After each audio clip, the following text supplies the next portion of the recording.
La paraparésie est une forme atténuée de paralysie des membres inférieurs d'origine génétique ou causée par un virus. Les douleurs et les spasmes peuvent être soulagés par des traitements médicamenteux, et la kinésithérapie et l'exercice physique peuvent entretenir la mobilité et la force musculaire. La paraparésie, qu'est-ce que c'est? Définition de la paraparésie. La paraparésie est un terme médical utilisé pour caractériser une faiblesse progressive accompagnée de contractures musculaires, faiblesse spastique, dans les membres inférieurs. C'est une forme atténuée de paraplégie, paralysie des membres inférieurs. Les paraparésies spastiques sont un ensemble de maladies causées par des troubles de la moelle épinière. Type de paraparésie. Les paraparésies spastiques peuvent être héréditaires ou causées par un virus. Les paraparésies spastiques héréditaires.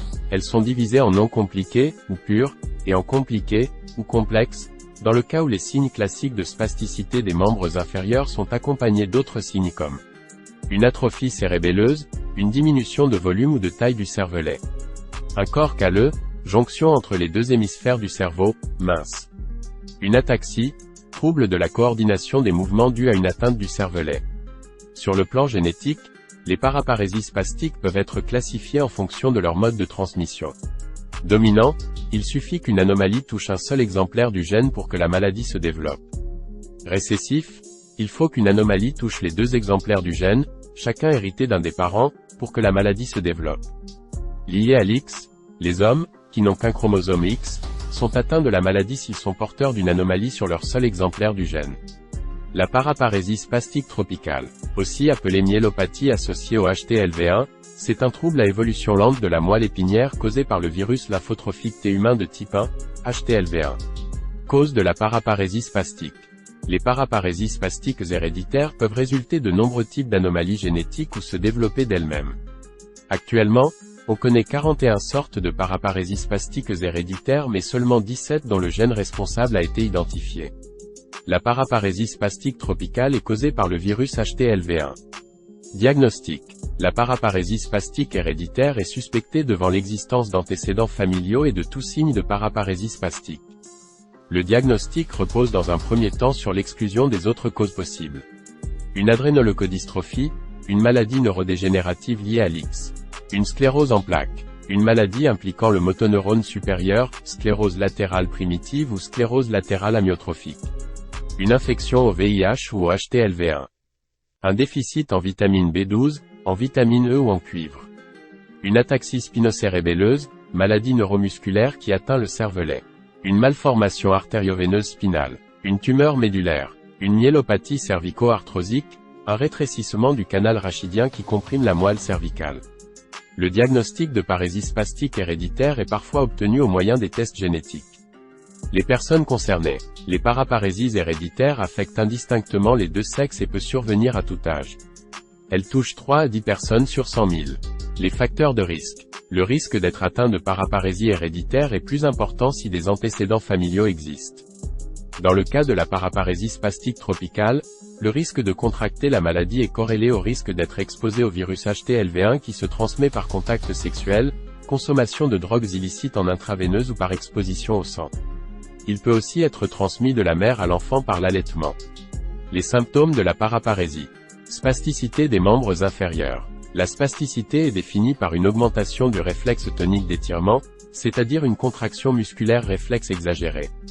Elle entraîne un tonus musculaire trop élevé qui peut être à l'origine de douleurs et de spasmes, et provoquer une impotence fonctionnelle des membres. Un déficit moteur. Les personnes atteintes de paraparésie rencontrent souvent des difficultés à marcher. Elles peuvent trébucher car elles ont tendance à marcher sur leurs orteils, avec les pieds tournés vers l'intérieur. Les chaussures sont souvent abîmées au niveau du gros orteil. Les personnes ont souvent des difficultés pour descendre les escaliers ou les pentes, s'installer dans un fauteuil ou une voiture, s'habiller, faire leur toilette. L'asthénie. L'asthénie est une fatigue anormale lorsqu'elle subsiste même après le repos. Elle provoque la sensation d'être incapable de mener à bien ses activités quotidiennes. Troubles proprioceptifs. Perte du sens de la position des pieds et des orteils. Autres symptômes. Dans les formes non compliquées, on peut voir aussi des troubles légers de la sensibilité vibratoire. Des symptômes urinaires, incontinence. Des pieds creux. Dans les formes compliquées, ataxie, trouble de la coordination des mouvements d'origine neurologique. Amyotrophie, atrophie optique, rétinopathie pigmentaire, retard mental, Signes extrapyramidaux. Démence. Surdité. Neuropathie périphérique. Épilepsie. Traitement de la paraparésie. Le traitement est symptomatique, notamment les traitements pour soulager la spasticité. Traitement médicamenteux par voie générale. Baclofène, dantrolène, clonazepam, diazépam, tizanidine, benzodiazépine.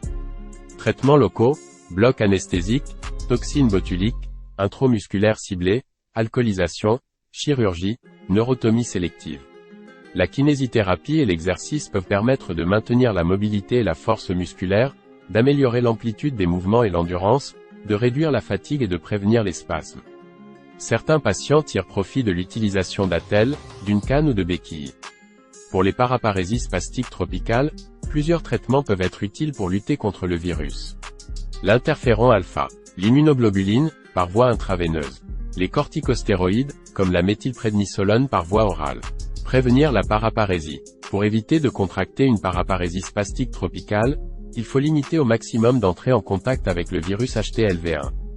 Il se transmet par contact sexuel, consommation de drogues illicites en intraveineuse, exposition au sang. Il peut être transmis de la mère à l'enfant par l'allaitement.